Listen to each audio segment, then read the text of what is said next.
Servus and welcome. I'm Vera at Spill Coffee Crafts, and this is the flip through of my finished journal for the Scrappy 8 Challenge 2025. Enjoy! So, I hope you enjoyed the process video. Yeah, and this is it from the outside. I reclaimed the closure from my Essence of Time journal because I like it here much more. And yeah, because this will be the spine with this bead, kind of bead thing. Yeah. And I just close it up with some staples. So I like this, that it's not sewn. Yeah, it's cool. I like it. And I like my closures to be removable. So this is something perfect for me. This is also with the Essence of Time journal. I opted for the removable because sometimes when creating the cover, I don't know if I really want the closure or not. So having it removable and I can switch them around if I need to is perfect for me. Yeah, you are already familiar with this cover, right? So with the outside, I created this in January, February, when the first cards were built. Yeah, were created. And you also saw me adding this shirt pocket here because how it fits. Yeah, I had it in this pocket for a long time here with the cards that I used the whole year because yeah, I thought it just fits here and it needed something on the cover anyway. Yeah. Okay, so let's go through this. So, and then also here, yeah, as I already told you, the hinges are working with these cards. They would be too thick for using on paper or even thicker paper like this is. So it's okay because it's the last one, but yeah, but let's put the technical stuff away and look at the beautiful things in here. This was my first card in February, and the prompt was given by Anna, inspired by a book.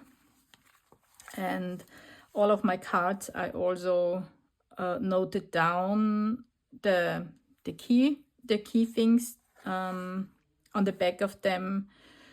So I also can remember in a few years, and also at this point I was not sure how I would bind it. So yeah, here I made a real tag shape.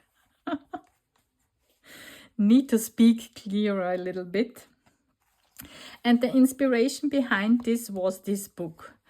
This is a book I kind of had since I was a girl, about 6 or 7 years old. And I didn't own this as a book. I owned this as a playing cassette from a cassette player. The younger of you won't know what I mean, but I think the most of my audience will still be familiar with tapes. Yeah, so from a tape recorder or music tapes. And there were, I think, 8 stories on this tape,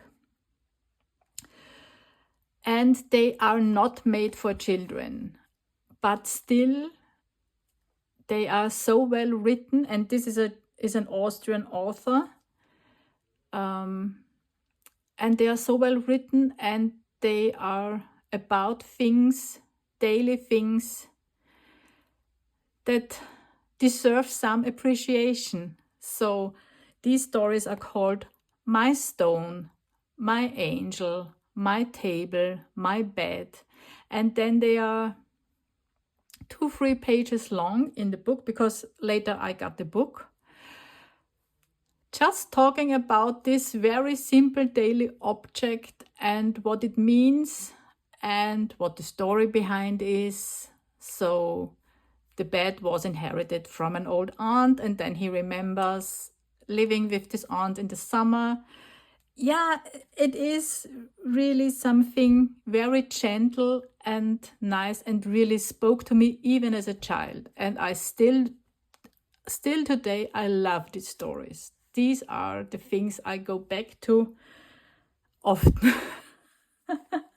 Just because they are calm and not exciting, but still very, they get your brain going in a very different, very relaxed and calm way. Yeah, I can't describe it. And yeah, I know maybe you also have something like this. Okay, so, and I chose these pictures just because there are also watercolor paintings. There is one here on here. There are also watercolor paintings in this book that the author made himself. So, and this was just a reminiscence. Oh, why am I always choosing these words? Yes, this was the inspiration, and I'm still so happy with it. Yeah, then in March, Sonia gave us Rust and Rivets. A very Sonia prompt and so different to Anna's. And what I did here is Rust and Rivets immediately sparked in me the reference for building the Empire State Building, and these gorgeous pictures you can see from Louis Hine. And he was one of these photographers that focused not on the technique, but on the workers who did it. This was what was special about this time, about these photographs, and what made them so special.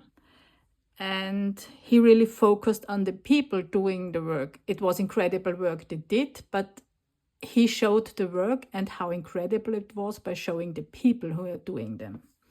And this is also why these photographs speak to me. And I used the jelly print I made, which is gorgeous. This kind of faux metal. Oh, I love it. I need to do more of them and hope I can recreate them. Because this is a recipe I wrote down in my Vera's book of craft magic, how I did them, and I hope I can recreate them because I love them. Okay, so, and one of these pictures is called a rivet gang at work. So these were the riveters that made the rivets that hold the steel skeleton of the Empire State Building together. And they were a team, I think, of 4 people, and it is incredible. I can't describe you how they did it. I have it in my mind, but I think I don't have the words to tell you. Go look it up. It is incredible work they did. And I took one of the photos that was, did I put it on here? No. Where that's called A Rivet Gang at Work, and recreated it here on this piece of masterboard that's also rust dyed. And just a sketch, a pencil sketch on here. Yeah, I don't even know if you can see it from up there. It's quite fine, but I love it so much. Also, a piece I'm this year Scrappy 8 challenge really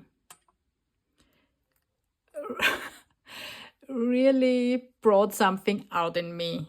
Yeah, also inspired by Brenda, of course. Yeah, because Brenda being Brenda and being awesome. And I'm speaking of Brenda of Plasterworks. You all know who I'm always raving about. Yeah, and then I also added this faux rusted, because it's a can tap and it's just faux rusted by me. Yeah, this was March. Then in April we had Lisa, and she gave us the prompt mixed media art, and she wanted us to have layers and mark making. And at this time I was experimenting with altered magazine images, and this is also what I did for this one.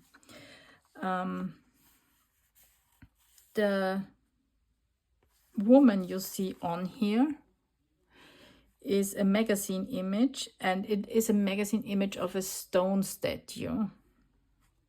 And I did layers of chalk pastels over it. Yeah, and it gave it this incredible sketchy look. And this is then just glued on a card base and a little bit of stamping, and I'm so happy with it. So the layers are the layers of the chalk pastels, and also something I'm not doing often and did for the Scrappy 8 challenge, and I'm really loving it. Yeah. And then we had May, it is May. And Michelle gave us this really funny prompt with quirky spirit animal.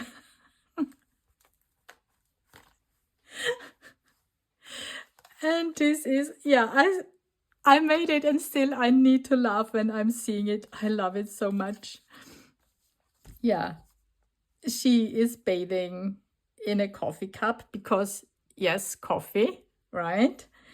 With her little rubber duck, and she has a flower in her hair and a hat on, a shower cap. And the background is a jelly print that I made. Or two?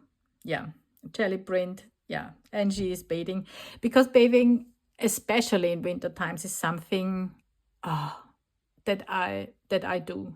And this is for relaxation and for calming down, not for cleaning. So for cleaning, I take a shower, but to relax and to warm me up because I'm cold, a bubble bath is my go-to.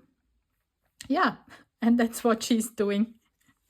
And then there is this poem quote, so dance like nobody is watching and sing like nobody is listening. You know it. There is a whole thing about it. And I took this and just changed a little bit with bathe like nobody's watching. And I love it. These are, of course, my words from my word sticker, my letters, words put together by the letters from my sticker book. Sticker book? No, they are not. They are really cut out letters. Wow, I was really ambitious at this. So, because maybe you also have seen this in the Essence of Time. I have these boxes where I cut out letters from magazines. And looking at the back side, they are all magazine letters and not from my sticker book. Cool. Perfect. Well, this was May. Then June. June was my own month. So I gave the prompt. And the prompt was... Oh, I didn't note it down here. The prompt was Rose Tints My World. And it was meant to be interpreted like, what is the things that help you over a hard time? So what helps you to relax? What helps you to deal with hardship.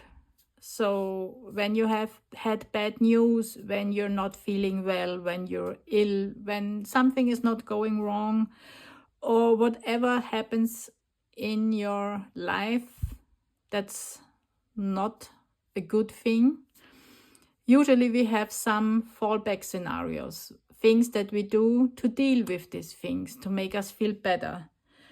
And for me, it's coffee and chocolate. It is. And bathing, but bathing was already here. So coffee and chocolate it is. Yeah. And this should be an kind of interpreted chocolate bar, of course. And yeah, coffee. And on the back side, we have a coffee cup and a chocolate bean and a piece of chocolate here. And this was originally meant to be a spinning tool. Let me see if I can wind it up. There are children toys that are working like this. Yeah. And then you can see both images at once. And it didn't work 100% as I wanted it to work, but still I love the card and the interactivity of it. Yeah, that's just the back side. And next month we had Brenda giving us the prompt, and the prompt was monochromatic madness. Yeah. And I had to think about this a little bit. And I chose orange because orange, it's my favorite color of all time. I love colors. I love all the colors. And I have, of course, my journals are vintage and all the browns and everything. But still, I love then this contrast with very bright colors. And from all the colors, orange is the one that has my heart for a long, long time. I can't tell you why, it's just as it is. And it can be signal orange, so the very bright neon-y one. It can be a dull down one. Orange always wins for me. Well, yes, and the idea behind this was, and oh yeah, one side step or one step back with this one, with my own prompt in June. I started also making videos, so I will link the playlist in the description box. So starting with this one, there is also a process video how I created this. And here also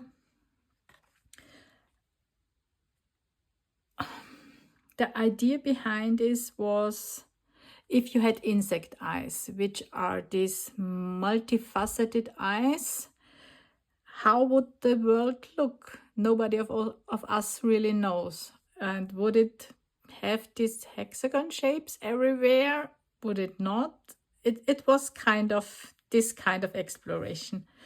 Yeah, and I just, because monochromatic orange, I chose different tones of orange and then had the bee on here. Yeah, and Be the World was just what came to mind for this card. Yeah, I added a little bit of shadows and highlights. Also a piece I'm still so happy with. And I used quite a few jelly prints this year, nearly in each of the pieces. Not in all of them, but in many of them. Well, then July was gone and we had August. In August, Dawn gave us the prompt Winged Warrior. And this one really nearly took me out. I had quite a few ideas, but nothing that really stuck. Yeah, and then I created her. Yeah.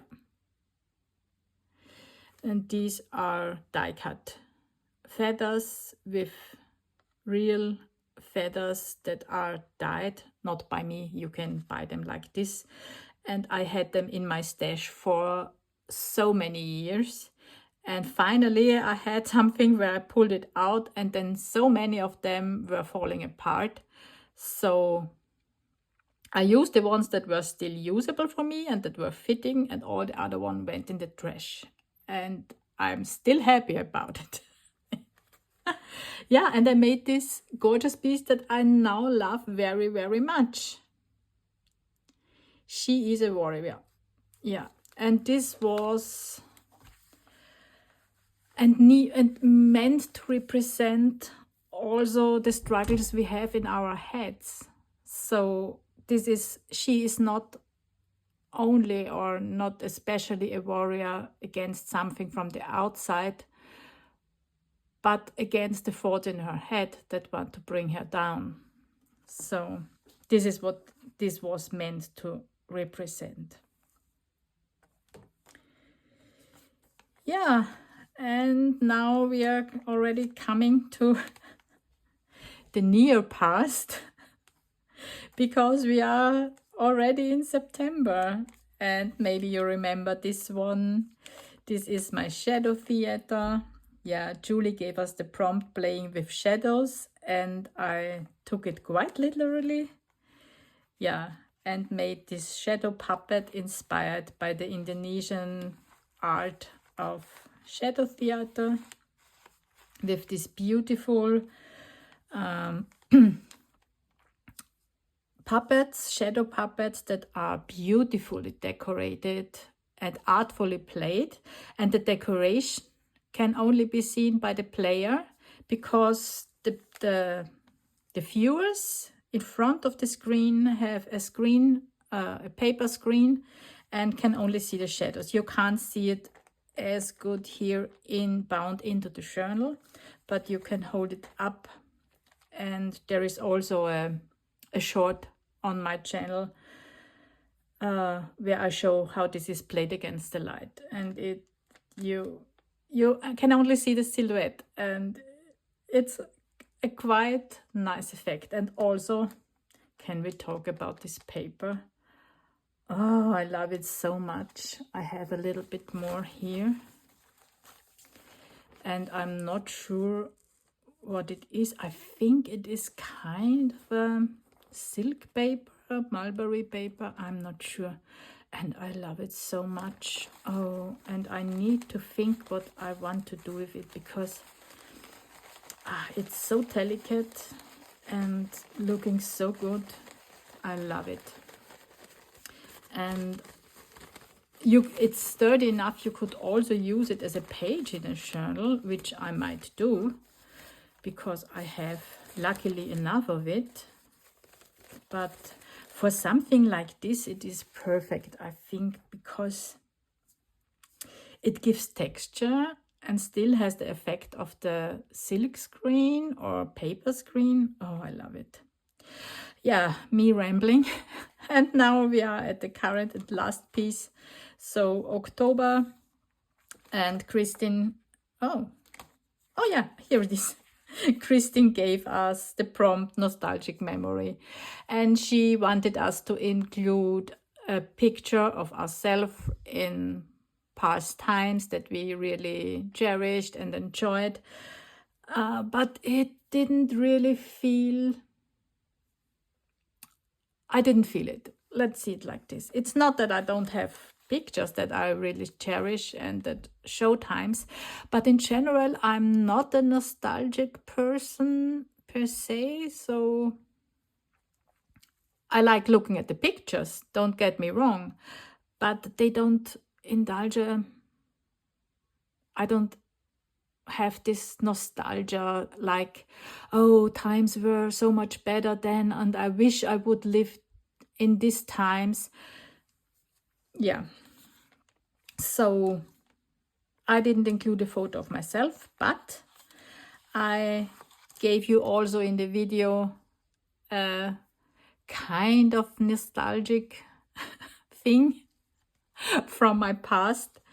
And this is again, as a small girl, I had these puzzle cubes that you could arrange in 6 different pictures within a box. And I showed it, so if you're interested to see this old children's puzzle toy, children's toy, you can watch my video. It's in there, and I made an Everfold with it. Yay! I love it. And I learned how to do this because I had the idea for something like this with the cube, because I couldn't put the cube in here because they are quite dimensional, of course. And this gives me kind of the same vibe. I love it so much. Yeah. And then just to mount this, because this is a piece of ephemera you need to put out to play with it. To mount this, I found also this picture in an art book from an Austrian artist called Edith Kramer. And she made this oil painting from a playing girl. And I was drawn to it, and I found it quite fitting for this prompt. So this picture is holding my Everfold. And we are off the end for the Scrappy 8 Challenge 2025. That's it. This is my finished journal. I hope you liked what you saw and followed me through the whole year. The Scrappy 8 year, that's only from February to October, because yeah, other things are happening at the end of the year where we want to participate. So October is the last prompt we have. Yeah, I hope you liked it. I for sure enjoyed showing you all of these pieces, and I hope to see you on the next video. Bye!